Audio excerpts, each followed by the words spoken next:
digital data. Okay, like using line coding technique, we have converted the digital data to a digital signal. So next we'll move on to another concept where we are going to convert the analog to digital conversion. That means I have a analog signal example, whatever I am speaking, that is an analog signal. Okay, so now this analog signal I need to convert back into a digital data. Okay, so how this analog signal is converted into a digital data. This is data, not the digital signal. I am speaking about the digital data. Okay, so what is the method used? What are the process or the steps it requires to convert this analog signal into digital data? We'll just go in detail. So here yesterday I told there are two methods. Can somebody tell what are those two methods for converting analog to digital conversion? One is already displayed here. Okay, pulse code modulation, or we call it as PCM. What is the second method I told? Anybody remember? The second method of analog to digital conversion, it is called delta modulation. Okay, so delta modulation, it is not part of syllabus, but still if you are interested you can just go through this, how it is different from the pulse code modulation. So here I am going in detail with respect to pulse code modulation. Okay, so the most common technique to change the analog signal to digital data, so that is called as digitization. Okay, it is done using a technique called pulse code modulation. So here we have like how we had a line coding encoder. Okay, so where it is encoding the digital data to digital signal. So now similarly here we need a encoder. Okay, so that encoder is going to encode from analog to digital data. So that encoder, it is termed as PCM encoder, and it is having mainly three process. Okay, so this diagram is very important, whatever I am going to explain. So that is very important. So normally most of the question paper they have asked about PCM. Okay, explain PCM with a neat diagram. Okay, so we'll just go to the diagram or the process. Okay, so this is a diagram that tells, you can just first look onto the input and what is the output. Okay, you can just see this is the input I am giving. So what is this input? It is just an analog signal. So now that is given to a encoder called PCM encoder. From this you are going to get the output, that is a digital data. Okay, so now we are going to focus on this PCM encoder. So how this PCM encoder is going to work? What are the process it is going to take to convert this analog signal to a digital data? Okay, so I am not going in detail, but we'll go understand the three process, how exactly it is going to work to convert into digital data. So here there are mainly three techniques. One is called sampling. Whatever the analog signal that comes, it has to be sampled. Okay, what is the meaning of sampling? Different types we'll discuss. Then sampled data should be encoded. Okay, we need to encode it to represent the data with different levels. So that process we call it as quantized signal. Okay, so whatever the amplitude you can see here with the blue color, so for each of the amplitude there will be a level assigned. Okay, so that is called as quantized signal. So now after this you are going to quantizing the data. Okay, so based on the level assigned to each of these amplitude you are going to quantize, and finally you will be able to get the digital data. Okay, this is just a block diagram that indicates how the digital analog signal is converted into digital data. Okay, so now we'll explore more on these three processes. One is sampling, encoding, quantizing. Okay, and here the output of sampling we call it as pulse amplitude modulation. Okay, pulse amplitude modulation, that is the output of the sampling, and output of the encoding we call it as quantized signal. Okay, what is the meaning of quantized signal? How we are going to get this? We will be discussing in detail now. So the diagram is very important. Okay, very simple diagram. You need to understand what is PCM or what for PCM. If you know that input output you can write. Then focus on to the encoder. Okay, three steps of encoder: sampling, encoding, and quantizing.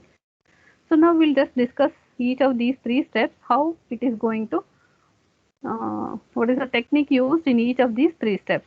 The first step is analog signal is sampled, obviously. So whatever the data that comes in the form of analog signal, it has to be sampled. Okay, so at a fixed interval of time, it requires to sample the data. Then sampled signal is quantized. Okay, so sample signal should be quantized. Okay, we'll discuss what exactly happens in quantize. Okay, how sampling is done, what are the techniques.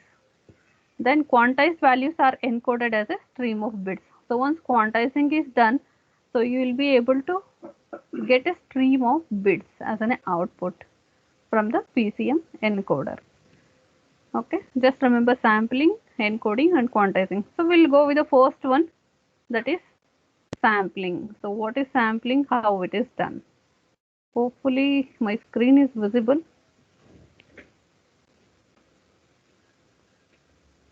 Screen is visible, no? Yes, ma'am. Okay, fine. So here the sampling is the first step in PCM. Okay, that is the first step. Always we need to go with the PCM encoder. So what exactly happens in sampling? The analog signal is sampled every t seconds. Okay, I told you are not going to sample continuously. If this is the analog signal, okay, so every t seconds, that means with the interval of t seconds, the difference between these two is t seconds. Every t seconds you are going to sample the analog signal. Okay, you are going to measure what is the amplitude at each interval of time, that is t seconds. Are you getting? So I'm just at the time 0 or at time 1, I'm measuring what is the amplitude of this signal. Okay, then after t second I'm just measuring what is the amplitude. Okay, like this I am sampling the data and finding what is the amplitude.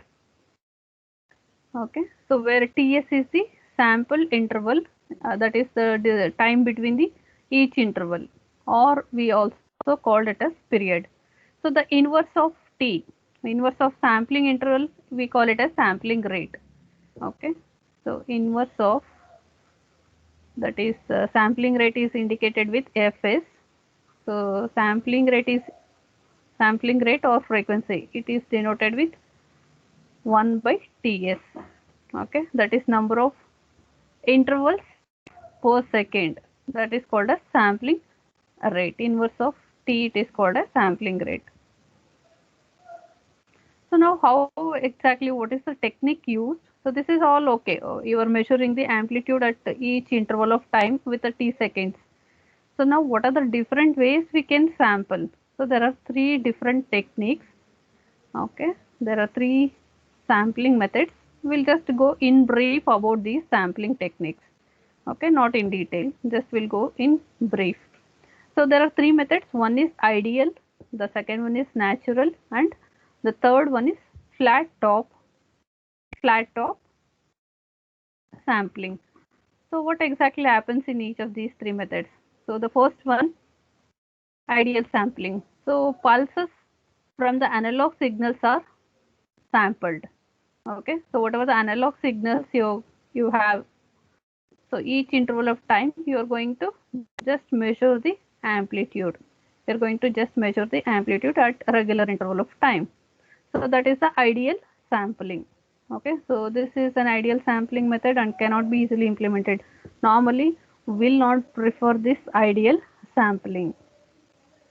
Okay, so then what are the other two methods? The second one is natural.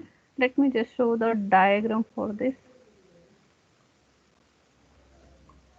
I will just parallelly I have opened the textbook so that I can switch over to the diagram.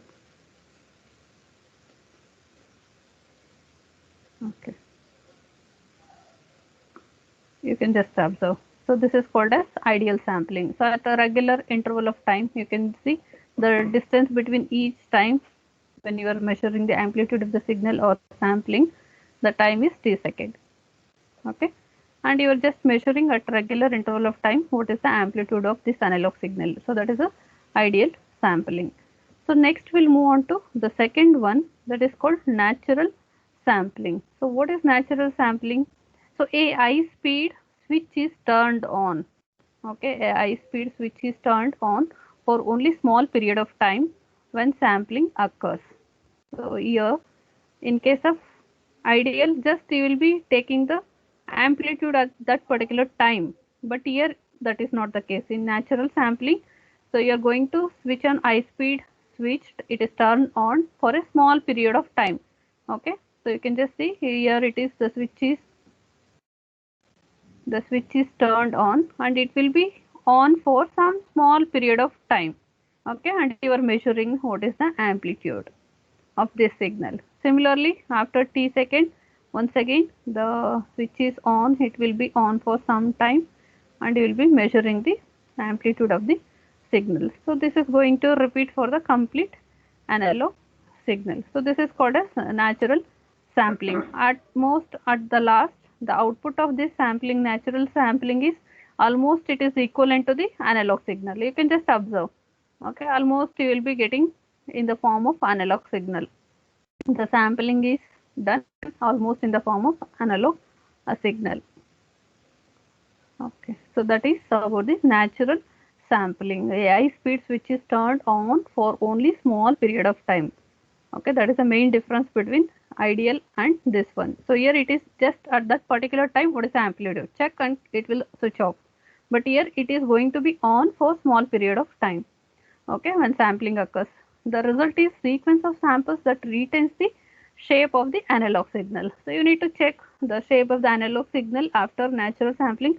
It is almost just like an analog signal.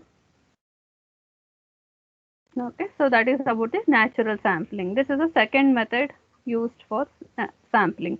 And we have another method called sample and hold.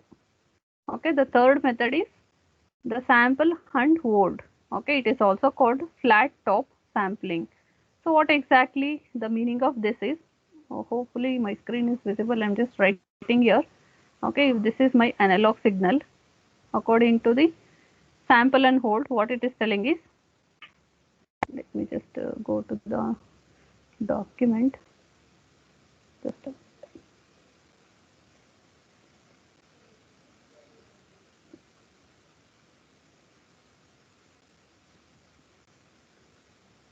okay. So in case this is a commonly used method, that is sample and hold is the commonly used method. So I'll just show you how it is done.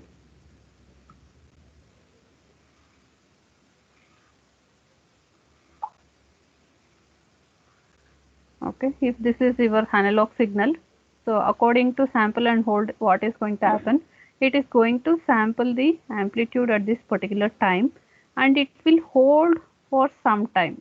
Okay, it will hold that same amplitude for some time and it will go to the next level of amplitude. Okay, then it will hold for some time, then it will go to the next level of amplitude and it will measure, hold. Okay, measure, something like this you are going to get.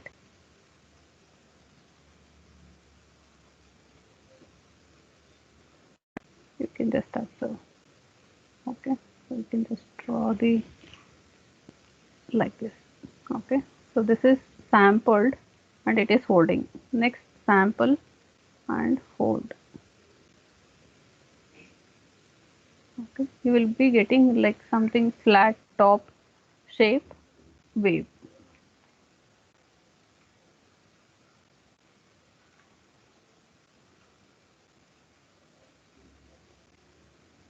Okay, and you will be getting the sampling is done in this format, flat top sampling. Okay, you will be sampling at some particular amplitude and you will be holding for some time, then okay, then it will stop, then once again it will sample, hold for some time and stop. Okay, this is just another way of sampling the analog signal. You can just observe all three methods. Okay, it is just measuring at that point what is the amplitude. Here you are going to just continue for some period of time with that whatever the analog amplitude it is there and it is going to stop the sampling. But here this is hold and wait. It will sample and it will hold for the same amplitude and it will stop. Okay, after t second, once again sample, hold. Okay, sample, hold. So this is how you're going to get a signal or the amplitude values in the form of flat top. Okay, in the form of flat top. So this is called as flat top sampling, and that is the most commonly used method. Okay, is it clear how sampling is done using these three methods? I'm just talking about the three methods. Okay, so still we need to learn in detail about sampling, what is the period, what interval the sampling should be done. So all that we need to discuss. And also the sampling process is also called PAM. Okay, that is pulse amplitude modulation. So we'll be discussing this, what is the meaning of modulation, what is, okay, not only pulse, we have frequency, amplitude modulation, all those things. We'll discuss this part in the next chapter. So for time being, remember the sampling process is also called pulse amplitude modulation. Okay, so next, what should be the sampling rating? Okay, at what interval you have to sample the data. So here one important consideration is sampling rate or frequency. Okay, that what are the restrictions on TS, that is the number of or the interval between during which you are going to sample the data. Okay, at what interval you have to sample the data. Okay, so for this we have a solution from Nyquist formula.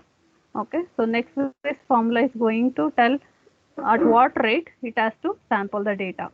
So according to Nyquist theorem, to produce the original analog signal, one necessary condition is that sampling rate be at least twice the frequency. Okay, so sampling rate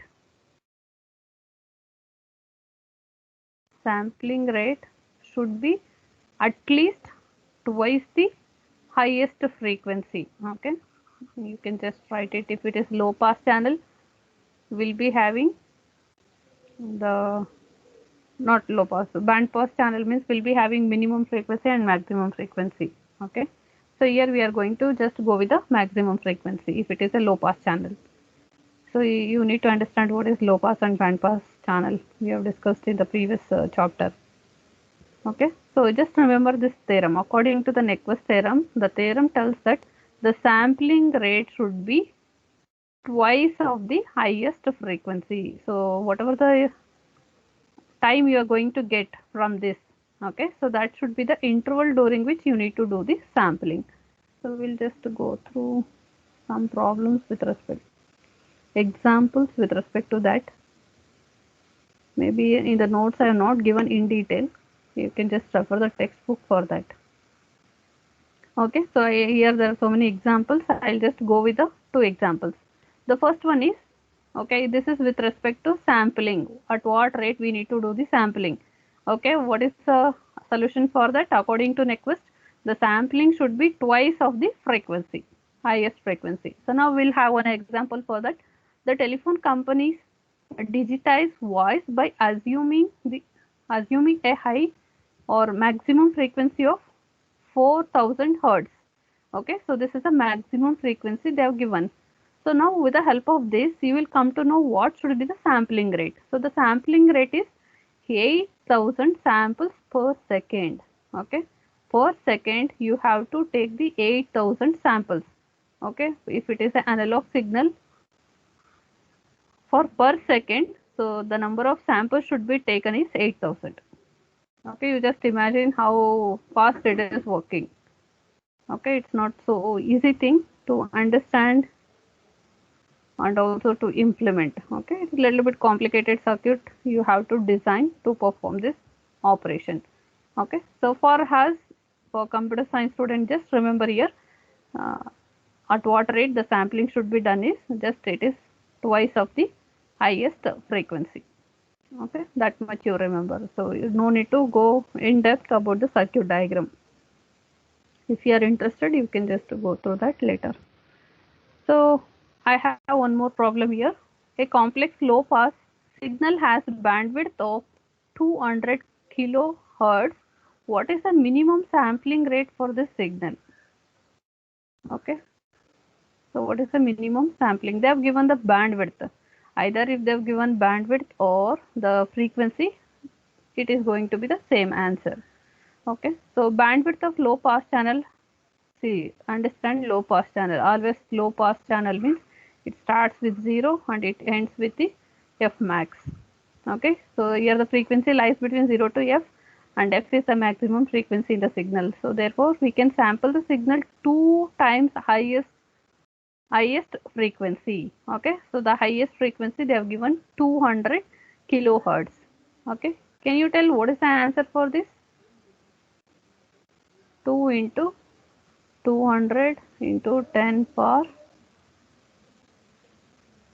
3. Okay, so if you do this, you are going to get a 4000 samples per second. Okay, so this is the sampling rate with respect to this frequency. Okay, so just be aware of all these things, like how sampling is done. Okay, that is not given in the notes, but you should be knowing. In case if they ask any problem, it's very simple. Okay, if consider this is the problem given, you should remember the sampling rate is done based on based on Nyquist theorem, that is twice of the highest frequency. So there is one more problem with respect to band pass. Okay, so many times I have used the term band pass and low pass. In case of low pass, the frequency starts from 0 to maximum. In band pass, I think I have a diagram. Let me go to the diagram and show you the difference between low pass and band pass. Okay, this is the difference. So if it is low pass channel, always the frequency starts from 0 to f max. If it is band pass, so it is going to pass only some set of frequencies, starts from f min to f max. Okay, so considering this, they have given the problem. The last one, the complex band pass signal has bandwidth of 200 kilohertz. Okay, so here they have used the term band pass.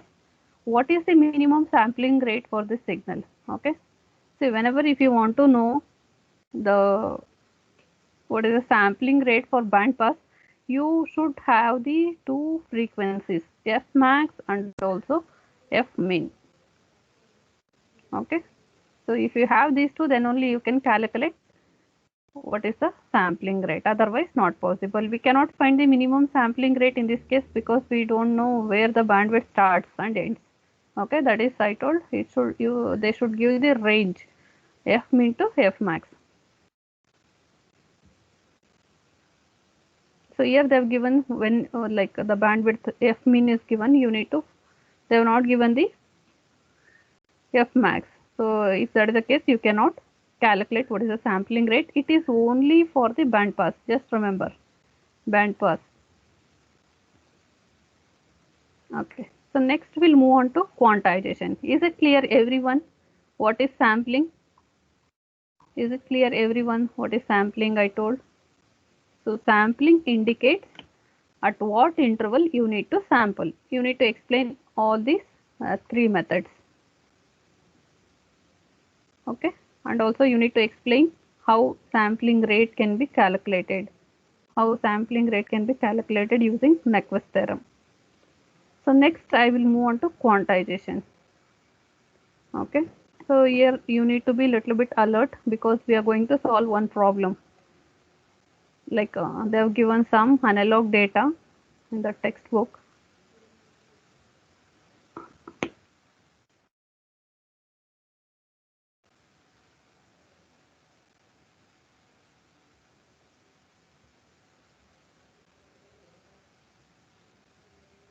For test you need to go through all 4 chapters. Okay, I have given the question bank. Concentrate on question bank. And also assignment, today I will be setting the assignment. So this is a problem. Okay, this is an analog signal and that is converted finally to the digital data. Okay, so I'll be explaining this process now. Okay, we have enough time still. Let me just complete quantization part. So what is quantization here? Anybody is having any doubt with respect to sampling? Shall I proceed to the next stage? See, try to understand If you have any doubt, immediately you can ask. Are you people are following? Abhishek, understood sampling? Abhishek?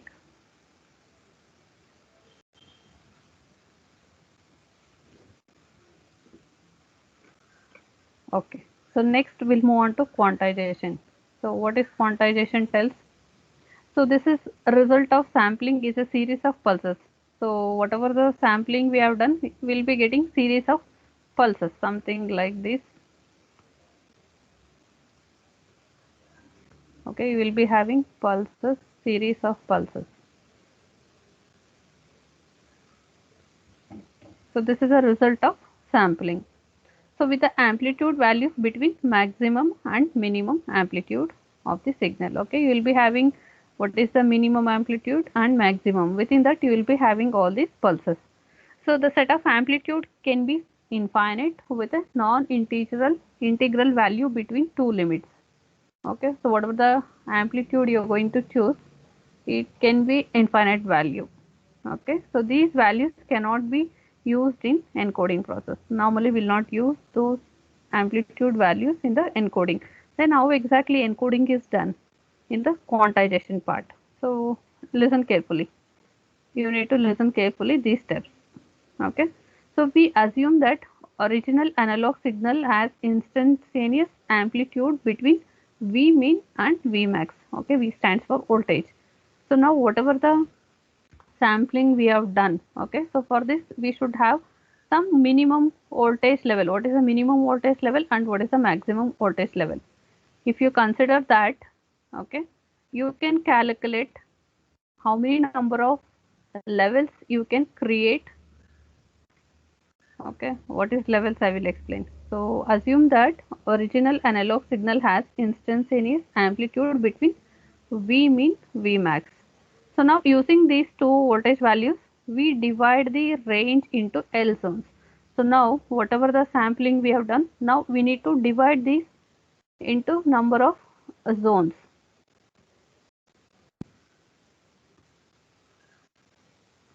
Okay, so it will be divided into number of zones, horizontal lines.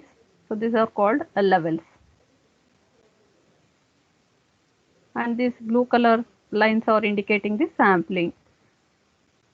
Okay, we divide the range into L zones and each of height delta. Okay, and what should be the height? That means what is the distance between, listen carefully, what is the distance between, so this to this line. Okay, that means equal interval width we are going to select. Okay, what should be the difference between these horizontal lines? How we have taken equal interval of time to measure the amplitude. Similarly, for the levels you have to specify the equal interval horizontally. Okay, so that is calculated using this voltage V max minus V min divided by L. How many number of levels you are going to take? Okay, how many number of levels means how many lines you are going to put horizontal line. Okay, accordingly you are going to get the value. Okay, so that is you can calculate the delta value is equal to V max minus V min. Don't get confused, very simple only, divide by L. If I want to divide number of levels into 8, then you have to substitute 8 and you will be getting what should be the interval of each of these horizontal lines. Okay, so that is the first step you need to do. Next, okay, once it is done, we assign quantized values 0 to L minus 1. So now you need to assign the value for each of these levels. Okay, so for each of these levels you need to assign some coding should be done what each level indicates. Okay, so I will assign 002, 003, something like this.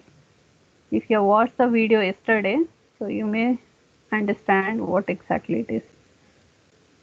Okay, we approximate the values of the sample amplitude to quantized values. Okay, the quantized values are nothing but whatever the code we are assigning to each of the line. Now we'll go with an example. Okay, whatever I explained here, so that I will explain with an example, whatever it is they have given in the textbook. Okay, listen carefully. I don't know how many of you are listening. No, nobody is responding. Yes, are you people are understanding? Yes, Yes, ma'am. ma'am. Oh, okay, Prasha. Thank you. Okay, so listen carefully. This is very, very important. You may not understand directly if you go through the textbook. So now whatever I explained, it is sampling and quantization. So now we'll just proceed how these two steps are done. So as a simple example, we assume that sample signal and sample amplitude lies between so minus 22 plus 20 voltage. Okay, so here you can just see we are just assuming the voltage level. Okay, so it is 19.7. So we are making to 20. Okay, so that is plus 20 and minus 20. We are taking the minimum and maximum voltage for this sample. Okay, don't worry that in the exam they won't ask. If you understand this process and you should able to write it, that's all. You will not get any problem for this conversion mechanism. Okay, but it is easy if they ask also. So we decide to have 8 levels. Okay, we decide to have 8 levels means we are going to divide into horizontal lines. Can you see here? So this is 0. So I have given minus 20 voltage considered for the negative and positive 20. So accordingly, so I will be getting 4 levels positive side 1, 2, 3, 4. Okay, and this is 1. You can just see here, or else you can just go like this. These are the okay. These are all the quantized codes. Don't get confused. The levels are 1, 2, 3, 4. You can just observe they have given something like this: 0D, 2D, 3D, and 4D. Okay.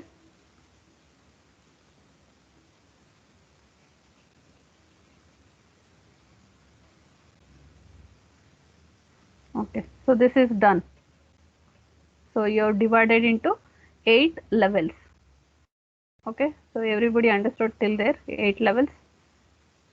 So we have shown only 9 samples using ideal sampling. So 9 sampling means here they have taken this. Sorry. So the number of sampling it is considered here is 9. 1, 2, 3, 4, 5, 6, 7, 8, 9. Okay, they have considered the analog signal will be something like this. Okay, accordingly they have sampled 9 sample values. Okay, so now we have 9 sample values.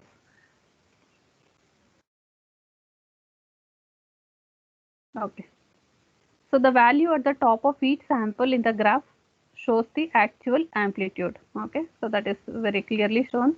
So each level that dot indicates the what is the amplitude for each of these sample. Okay, for this sample the amplitude is 7.5, 16.2, 19.7. Okay, like that. So whatever the value it is indicating along with this sample, it is an amplitude of that sample, actual amplitude. Okay, so in the chart the first row is now we are going to solve the problem. Okay, we are going to convert the analog signal into digital data. Okay, so in that this is the procedure you have done. So now the actual procedure is going to start. In the chart the first row is normalized value for each sample. Okay, that is how you are going to get the normalized value, that is actual amplitude divided by delta. Okay, just go back here. So what is delta? What is delta value you got here? So that is you need to take 1 minute. Okay, delta you have to calculate using this. What is the maximum voltage minus minimum voltage divided by L? So that is going to give the delta value. So now the first row, okay, the first row, what is the first row indicates? The first row indicates the normalized value for each sample. Okay, normalized value for each sample. So you need to take the actual amplitude. Just focus on this first row. So how I got this normalized value? That is, you need to take this actual value that is minus 6.1 divided by what I got delta. Delta I have got 5, I think so. Okay. Let me just check it.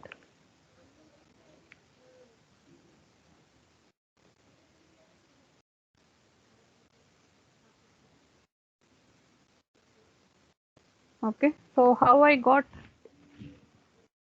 delta? So let me use the formula, that is delta is equal to V max minus V mean divided by L. So L indicates here we have divided into 8 levels. V max is 20 minus of minus 20.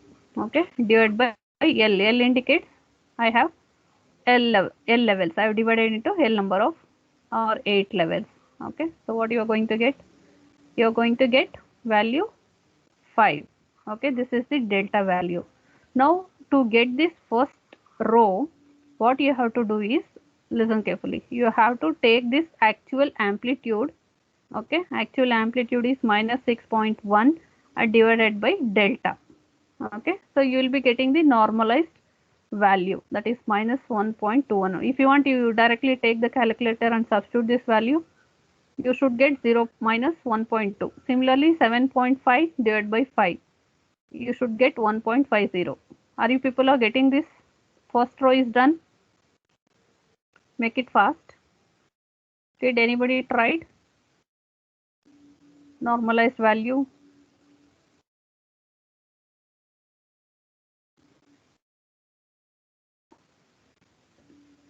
Yes. Yes, ma'am, we are getting. Okay. Yes, ma'am. Okay, fine.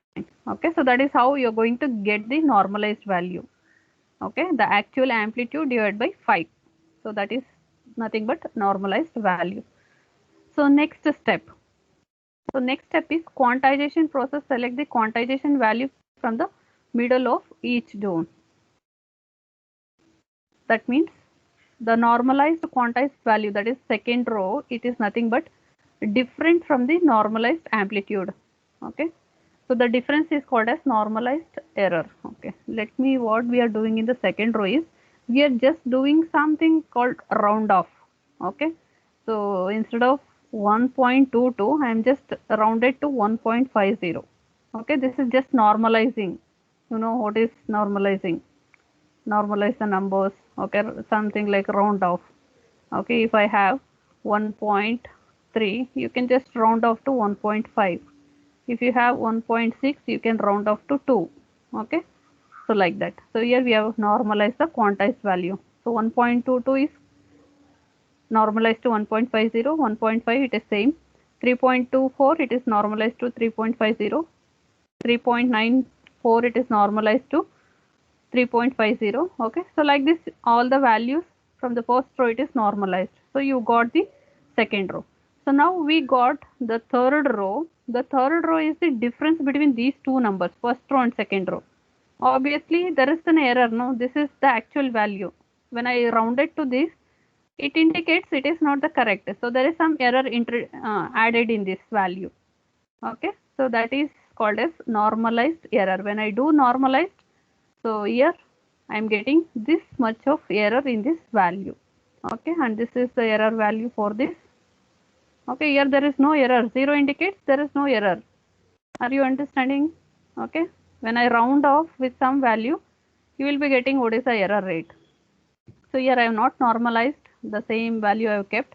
So here there is no error introduced. So like that you can just observe the third row. Okay, next, what is the fourth row indicates? The fourth row is quantization code for each sample based on the quantization level at the left of the graph. So go back to the diagram. So now for this, it is going to tell what is the quantization code it is assigned for this amplitude or for this value. Okay, don't check normalized error. It is, you just stop here. For this amplitude, what is the code assigned? Okay, so you can just check it here. The left you need to assign the quantization code for all 8 levels. Okay, the code is assigned here. So for this row it is 0, 1, 2, 3, 4, 5, 6, 7. Okay, 8 levels. So 8 values are assigned. Now you need to, according to their amplitude, you need to assign the code. So for the first one, quantization code is 2. Okay, this is 5, and this is 7, and this is once again 7. Okay, and this is 6. Okay, like this you need to write all this quantization code here. Okay, later you just convert into binary. Okay, convert this code into binary. Okay, so this is what you got the digital data. Okay, are you getting understood how this analog signal is converted into a digital data?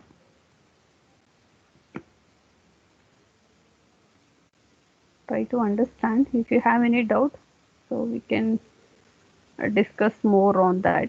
I think it's getting late. So any doubts in this? Okay, so I have some more few topics with respect to the PCM. I will explain. So do you have any doubts with respect to this quantization process? Just understand, very simple. Even if they ask, you can easily do it. So you need to understand this process, how you are drawing the horizontal line, how this quantization code is given for each level. If you understand this, you can convert the analog signal into a digital data. But most of the time they never asked about this. But if they normally they will ask explain PCM for 8 marks. Okay, in such case the first diagram is very important. Okay, so this is I've given for with respect to intervals.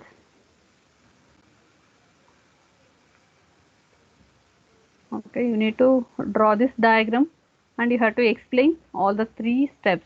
Okay, sampling, encoding and quantizing. Sampling, explain in brief about 3 methods, how quantization is done, explain. Okay, so then later you need to explain about the levels, how we are going to consider the levels, number of levels. Okay, so it is not randomly you can take. So we need to follow some standard to consider the number of levels to be considered. Then quantization error. Okay, when you are doing this, whatever the analog signal is there, exactly it may not be converted into digital data. There may be some error introduced. Okay, so how it can be identified. So all this we are going to discuss. Is it clear? Any doubt? Any queries with respect to this diagram? If not, we'll stop the class today and I will explain more about that with respect to level and also. Okay, Ashish. See, round off means it is not something. Okay, it is not 1.22. Normally 1.22 if you have, normally it can be rounded to 1.50. Okay, so it is not going to matter much about this. Okay, only thing is if you are rounding to the higher value, it is introducing more error in the normalized value. Okay, so the nearby value normally we'll just go with 1.50. If it is already 1.50, so we'll just keep it as it is. Okay, so it is, you can just observe everywhere we have just rounded to 0.50. Even if it is 1.88, it is normalized to 1.50 because it is negative. Okay, because it is negative. If it is 2.20, it is rounded to 2.50. So any other queries? I want everybody go through this topic today itself. Okay, so if you have